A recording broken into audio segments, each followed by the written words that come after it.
Welcome to Pick Up and Deliver, the podcast where I pick up my audio recorder when I head out for a stroll and deliver an episode to you while I walk around. I'm Brendan Riley.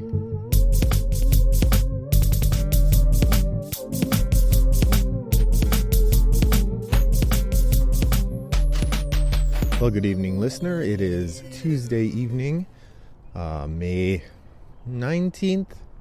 I have about a half an hour till Toggle Gaming starts our online session, but I'm not hosting, so I don't really have to do anything to get ready. So I decided to take a walk quick. I was going to take a walk this morning, but it was raining, and so I did not do that. I'm probably going to have to spend some level of mental energy avoiding the other people out taking walks, because, social distancing. But that should be a small part of what I'm doing. It is also a little breezy and quite overcast, so it's possible that I'll start getting rained on at some point, in which case I'll have to stop because I don't think this mic is waterproof and I don't want to ruin it. So we'll have to see what happens. But for now, I'm jumping in. I hope that you've been having fun gaming. It's been a little slow on the gaming front this week, or the last couple weeks for me, despite the fact that I'm still playing quite a few games. It's not quite as vigorous as it has been. I haven't played anything on Tabletop Simulator for a while.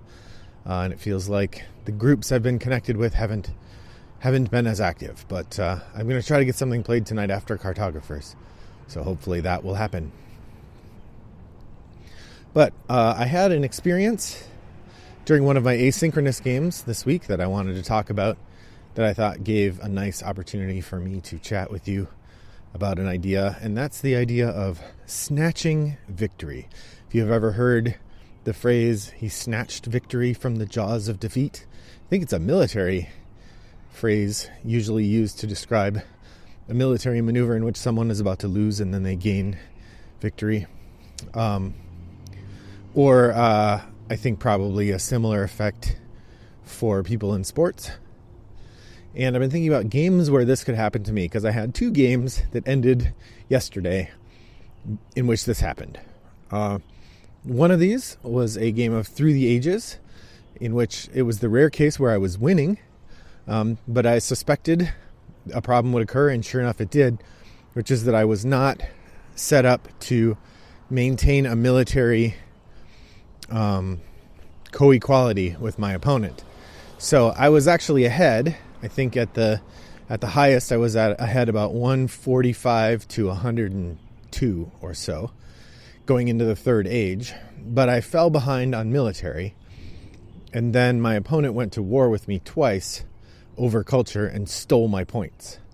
And after those two wars, I ended up, he had 140 some points and I had like 120. And then after that, he took the rest of the game pretty well. So I think our final score was like 175 to 230. Like it was a standard win for him. He usually beats me by about 50 points, but up until the last few turns, I thought I had him, or I thought I was close. I suspected the military thing could happen, but I wasn't quite prepared for it in the way I needed to be. And so in that experience, he snatched victory from the jaws of defeat. And I was thinking about that is what I would call the yoink victory. Yoink being a term that you use when you reach over and take something from someone, like if you're playing Old Maid, and you get to take someone, or you have to take someone's card, you reach over and go, yoink! It's a way of sort of stepping in at a surprising moment and grabbing it. And that's sort of how that felt. He kind of reached over and yoinked my points. But so I was thinking about that as one of the ways that you could have your game suddenly turn on its head, is a game that has this sort of possibility for a yoink. I was thinking another game that has that same feeling is Innovation. Innovation is the Carl Chuddik multi-use card game, which I promise this isn't going to turn into the Carl Chuddik podcast, but it sort of feels like it lately. Innovation is one of those games that has tons of player interaction, and a lot of it is pretty vicious. Particularly, if you haven't played the win there's a couple different win conditions. There are a couple cards that you just win if you do something. Most of the time, the way you win is by getting a certain number of achievements. And those achievements you get by building up your score, and then once you have a score at a certain level, then you can get an achievement. And so one of the things that can happen is you could build an engine that steals another person's score. And the way the game works is basically you can just keep doing that over and over again until either their score has run out or they've stopped you in some other way. I often describe innovation as the game of putting together a pair of boots that allows you to kick your opponent in the face and then doing that as fast as you can until they figure out some way to stop you. And so it is a very competitive game, but super interesting and really fun.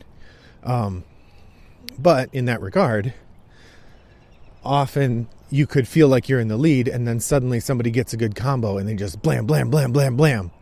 And suddenly you're not in the lead anymore.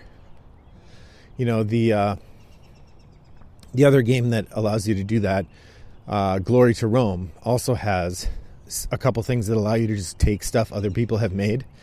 And so that's another game where you can kind of reach over and yoink, take the thing that they have. Innovation particularly does allow for a fair amount of just, I'm going to take your thing. Which, again, a yoink victory. So that's the first kind of victory here, in which you can snatch victory out of an opponent's hand. The second kind of I wanted to mention is what I'd call the stand-up moment. And this is for co-op games. And to be fair, this one isn't necessarily snatching victory from the jaws of defeat.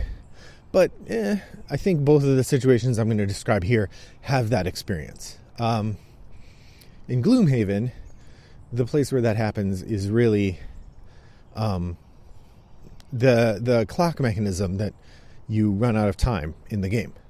One of the things about Gloomhaven that's pretty interesting is that you have a limited amount of turns that you can take, and you can amplify that somewhat. I have, like, my current character has a card that lets someone else recover cards, and if other people have cards that do similar, then you can get a nice feedback loop in which you help each other stay in the game a little bit longer.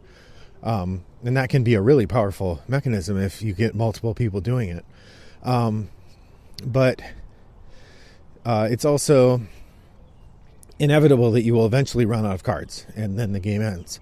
And so you do get to a moment where you're like, oh, I only have 4 turns left. You could just tell by the clock. 4 turns, maybe 5 if you decide you want a long rest once. So you do get to a point where you are just going to lose because you've run out of time. And I've had a couple games of Gloomhaven, one in particular a couple weeks ago, where it came down to the final play. Actually, I've been playing a campaign with my friend Paul. Just a 2-player campaign. We're playing through the Into the Unknown crowd scenario or community campaign that Isaac Childress released. And in that scenario, one of the adventures this happened with my character, and the other adventure had happened with Paul's character, in which the other one had been exhausted. So in one of the adventures, Paul had been exhausted, and my character was the only one left. And my cards were clicking down, and I got to the point where I literally had 1 turn left. I had 2 cards in hand and no cards in the discard pile, and I could play these 2 cards, and then I was done. If I didn't defeat the villain during this attack, I would lose, and we would lose. And there was only 1 enemy left, and I went in with an attack, and the enemy had 3 health left. I had an attack that did 3 damage, so as long as I drew a positive score or a 0, we were fine. But if I drew a negative score, we would lose. And I drew a 0. So it was just, right into the final moment. And I would call that kind of victory where you are on the verge of defeat and then you win. I call that the stand-up moment, right? Because that is often how people describe this sort of moment in a game where the tension has reached the epitome because the game is about to end either way. Either way, you're going to win, you're going to lose. This is the moment, and you're so excited, you have to stand up. So with Gloomhaven, it came down to that 1 card pull. And I think the stand-up moment often ends up being a randomizer of some sort, because that's where the tension is. I've never had a stand-up moment in Agricola, because I can see how many turns I have left. And, I place my worker here and get a fence. That's not a stand-up moment, right? There's no tension there. In something like Agricola, the biggest tension would be, is someone else going to take that space I need before I do? But frankly, if you get to round 14 and you don't know what spaces the other person's going to take, you're probably not playing it very well. Right? So Euro games very rarely have these stand-up moments because they don't have this randomized roll to resolve or resolution mechanism. Gloomhaven, on the other hand, does have that. Now, it's a bit less random than dice because you have this deck of cards that you can modify. You can add positive cards to it. You can take negative cards out of it. So over time, you make that deck better. And hence the game is more fun because you don't fail as often. So the recent stand-up moment that I thought of as a kind of snatching victory from the jaws of defeat would be Gloomhaven. An older one that I know is a story I've told on this podcast before, so I'll keep it short, is from the game A Touch of Evil. Now, as far as dice-chucking, randomized, fun games go, nobody does it better than Flying Frog Productions. They make these hilariously overblown, kitschy adventure games like Last Night on Earth and A Touch of Evil that have this sort of photographic art and these sort of goofy themes, but they're really fun and kind of outlandish and pretty simple. Like, you roll dice, you move around, you pick up stuff, roll dice, move around, pick up stuff. Pretty simple. In A Touch of Evil, you're going around, you're collecting items, you're reading cards from different locations, you're gathering equipment, you're fighting monsters, and so on. And as you go along, you are gaining experience that will eventually, hopefully, get you enough build-up that you can defeat the enemy. And we almost always play A Touch of Evil as a cooperative game. They have a cooperative mode. The main version is competitive, which I don't really understand. You're racing to defeat the bad guy. But we prefer the cooperative mode where we're racing to discover all these secrets about the bad guy and get bulked up ourselves so that we can all at the same time go to fight them. And then the bad guy has tons of health. And as a group, we have to go in and just kick the bad guy's butt a whole bunch. And each player has to go individually against the bad guy until they're knocked out. And you go one by one down the line trying to defeat them. Well, a couple of years ago, we took that game to my in-laws' house, and my mother-in-law and I and my daughter and my wife's sister and my wife's sister's husband all played it. And we played against the Scarecrow, which was the sort of the villain of that piece. There's a bunch of different villains in the game. And we were marching around, building up stuff, and we went to fight him.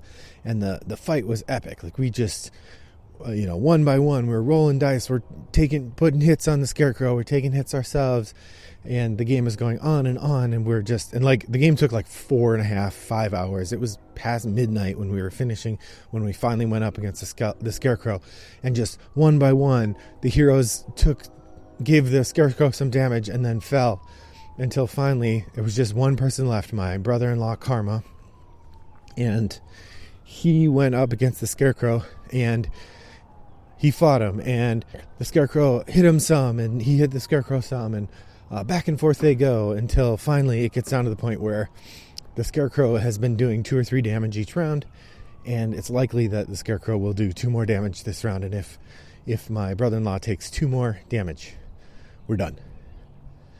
And so basically he had 1 more roll, and sure enough, he gathers up his 5 dice. I think he needed hits with 3 or 4 of them, and this in Touch of Evil, you hit on a 5 or 6, so each die only has a 1 in 3 chance of getting a hit. But sure enough, he rolls those dice. 3 of them or 4 of them came up hits, exactly the number he needed, and boy, we shouted to the rafters and woke up my father-in-law, who was not happy about all the noise at 12:30 at night. But man, like, literally, we stood up around the table for that last die roll because it was so exciting and so intense to have this end of this 5-hour epic in which we face off against the villain and we win at the last moment. So in some ways, I think snatching victory from the jaws of defeat as a cooperative game has an extra soupçon of joy because you are doing it with your friends. You are working together, you're engaging in this story together, and you're sharing the victory together. So that's perhaps my favorite kind of snatching victory from the jaws of defeat. But it's only the second of 3 kinds I'm going to talk about here on the podcast today. So the third kind of grabbing victory is in some ways the least fun. I probably should have talked about this one first, because the excitement of that story I just told you is way better than this last one. And this actually is one of the big complaints people have about Euro games, is that often victory comes through a slow tallying of points. So I want to just share a moment where I snatched victory from the jaws of everyone else. It appeared that I was last, and I snatched victory. And this is several years ago. I went to visit some friends in Minnesota, which is where my mother lives, and I got to play. We played some Seven Wonders, and they had all played before, as had I. So there wasn't to teach. We just started playing. And the thing is, somehow in their group of people playing Seven Wonders, they had all kind of come to the idea that science was fine. You could score a few points with science, but it wasn't that big a deal. Whereas in my group, we'd regularly had people win with big science wins, such to the point that we're all scared of science. And we know that if someone else starts to take science, you have to stop them, or you lose. So it's sort of a compact with my group that you need to stop someone who's taking science. But this other group hadn't yet had the experience that I would give them. So we're playing along. I'm taking every science card I can. Nobody's taking them. And I'm like, oh man, they don't know what they're doing. What are they doing? And they're all looking at me, not taking any blue cards to get points, not building up much in the way of military, losing every military battle. And they're just like, Brendan, you suck. I mean, they didn't say it because they're nice, but you could tell they were thinking it. And then we get to the final round and we're adding up points and we're going through, and I'm in last place, of course, because I concentrated on getting science. And then we get to the science thing, and I laid down my points, and it was something like 70 points in science. It was an unbelievable number, incredibly high. And they're all just like, what? And I walked them through how the scoring goes, and I'm like, I can't believe you guys let me do that. And they're all like, what? Science isn't good? I'm like, oh, it's good. So I got to take the victory and become a legend in the group. At least I like to think I'm a legend. But this is the kind of the end game scoring victory in which somebody who appears to be part of the group, with the group, or maybe even losing, suddenly surges ahead due to end game scoring. And this is a thing that often people find unsatisfying because you didn't see it coming. It just kind of comes out of nowhere. And this is actually the circumstance that made me think of this topic, is that I ended a game of Castles of Burgundy yesterday, and it was the first time ever on Boîte à Jeux that I was winning at Castles of Burgundy, or maybe the second time ever. And I was winning by a healthy margin against very experienced players. And then, sure enough, in round 5, creeping up, one of the other players started filling in spaces, creeping up, and as we went into the last turn, I was still ahead, but not by much. And then end game scoring, he shot right past me, and Joe Pilkus, the professor himself, took the victory away from me, snatched my victory from his jaws of defeat, snatched my jaws of defeat out of his victory. I don't know. He took away my victory, and I was quite lamentful. You know, another game where this can happen is the Castles of Mad King Ludwig, because there's a bunch of endgame scoring that happens that people aren't ready for or aware of. You could be ahead going into that moment if you've been doing a good job closing off buildings and getting kinds of buildings that score. But then if you weren't focused on the bonuses, or you didn't get very many of the bonus scoring cards, somebody can have a big jump at the end, and if you're not ready for it, you'll just watch them sail right by you on the score track. And boy, that never feels great. That, you know, represents the third kind of snatching victory that I'm talking about, which is where you gain victory by adding up your points, and suddenly you're ahead of everyone else. Azul also is a game that could do this. If you're not watching and you see and somebody else completes, like say gets all 5 of 2 colors, game's probably done. Chances are you did not do that well if you weren't also aiming for those victories. That can be real tough. So, that's my story of winning and losing in the clutch. I'm curious, what are your war tales? When have you won at the most unexpected moment or lost at the last second? When have you snatched victory from the jaws of defeat, or perhaps found someone else yoinking away your victory? The way that you can share that with me is by heading over to Board Game Geek Guild 3269, joining the Pick Up and Deliver podcast guild, and posting about this episode there. I would love to hear which games you're finding, which games you've found have that experience for you. I'd also be interested to hear what have you been playing lately. We're having a good time playing a variety of games here in suburban Chicago, but I'd like to hear what you're playing as well. We're halfway through the month. I'm doing okay on my shelf of opportunity. I've been making some progress. I still have a couple games to go, but I'm getting there and pleased to share it. I'm still enjoying lots of asynchronous games over on Boîte à Jeux, Board Game Arena, and Yucata.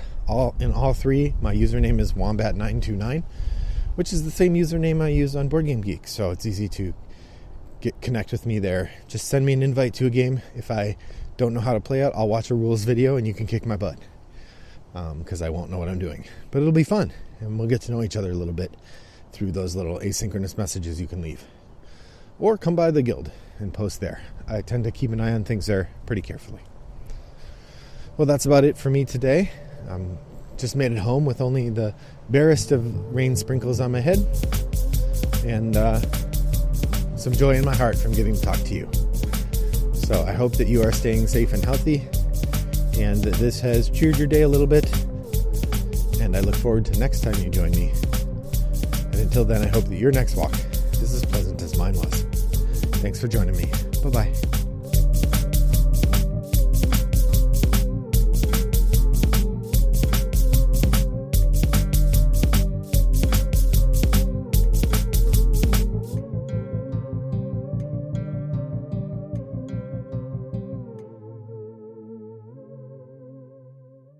Brought to you by Rattlebox Games.